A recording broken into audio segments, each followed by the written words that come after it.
Adobe Elements has been the #1 photo editing package for amateurs and enthusiasts for several years. As a simplified substitute to Photoshop, it's been designed to be user-friendly for beginners, while also offering advanced functionalities to satisfy more experienced users. Elements 10 offered what we thought were all the features an enthusiast could possibly need. So has Adobe released another version too soon, or has Elements 11 improved once again? Let's take a look at the latest features to find out. We're going to start off by taking a look at the Elements 11 organizer, and we can see on first glance that it has a much cleaner looking interface with much larger icons positioned along the bottom. These changes have made it much easier to navigate, and not only can you view full screen image previews just by double clicking on an image, it's easier to manage your photos based on the people in them, where they were taken or when they were taken. Provided you have an internet connection, you can just use the Places view up here at the top right to just assign your images to a map. Now, I don't have an internet connection at the moment. You can just see down here towards the bottom that we've got this message saying that the map is currently unavailable. However, if you do have an internet connection, you will just be able to plot your images on a Google map. Just up at the top, we've also got the People view here, where you can assign people's names to images, just to make sure that you can find people more quickly and easily in the organizer. Coming out of that, we've also got a new Events view over on the right.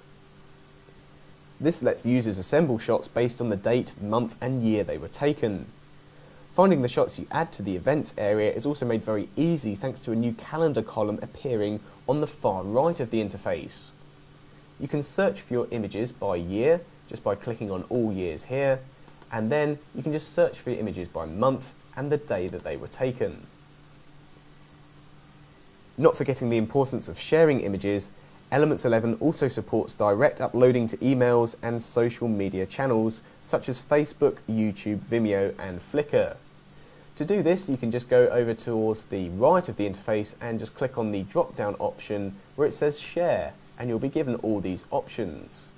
You can see that we can go to Facebook and YouTube, Vimeo, that kind of thing, but you won't find an option here to upload to Twitter.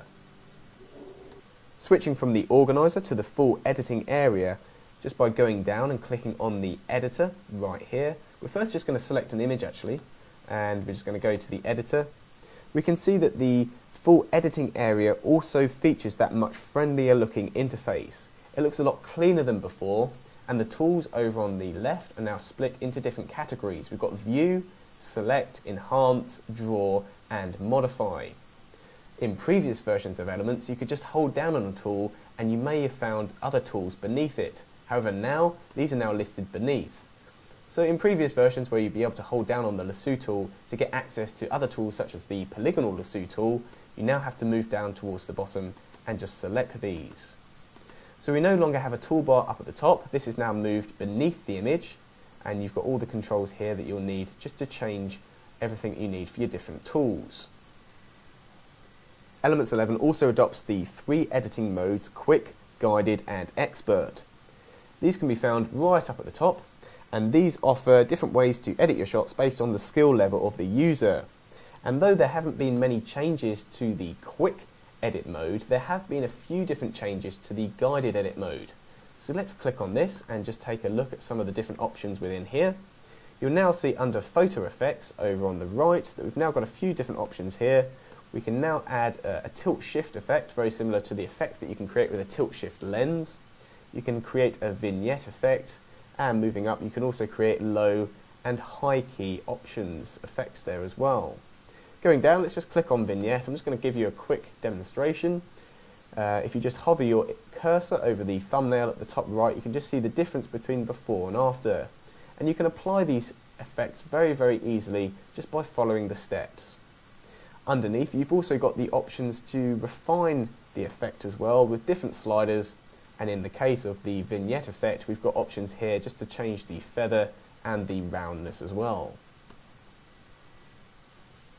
So coming out of this and just clicking on cancel and cancel on that, we're now going to take a look over at the expert edit area. So let's just click on this, and we're now looking at this image. I've got a few images up here, so I'm just going to close these down so we're just looking at one image, not 4 images. There we go.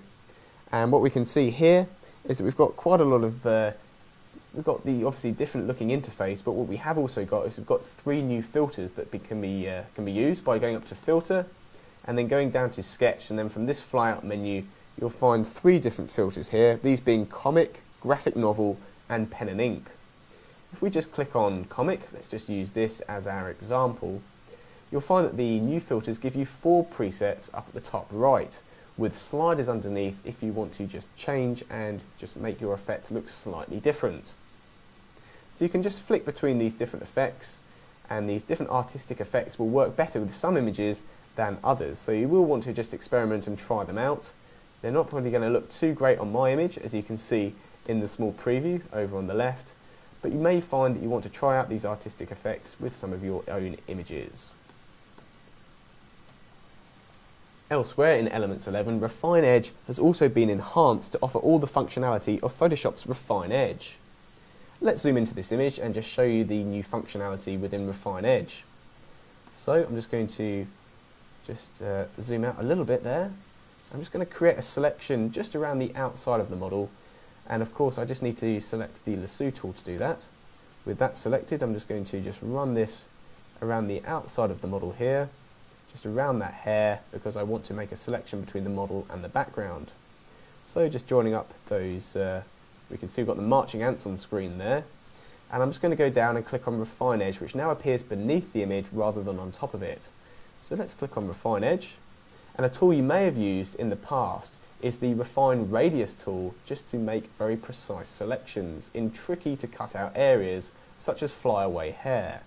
So I'm just going to make sure that I'm selected on the Refine Radius tool, increase the radius slightly, and also just decrease my brush size using the left square bracket key. So what you can do is you can just use this tool and just run it over the edges of your selections just to make a slightly more precise selection.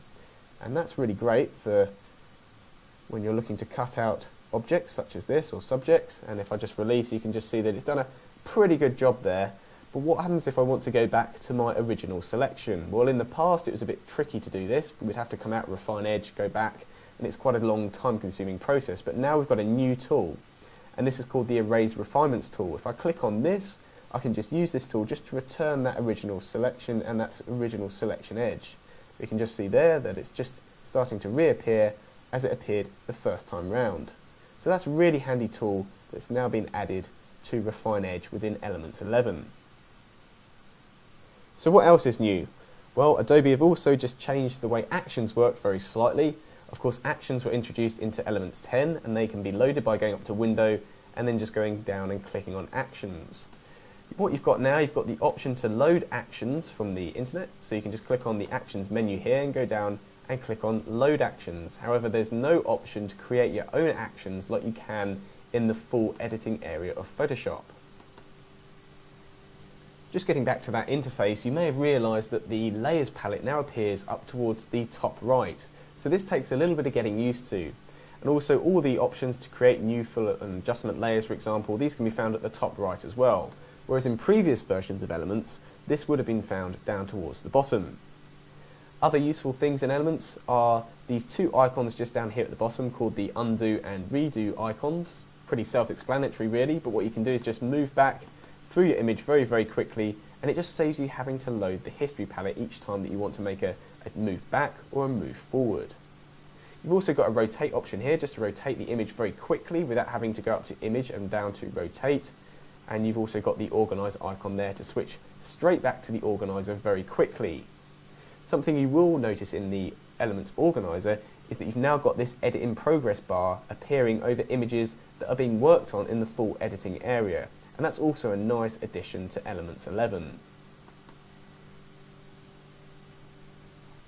So what's our verdict then on Elements 11?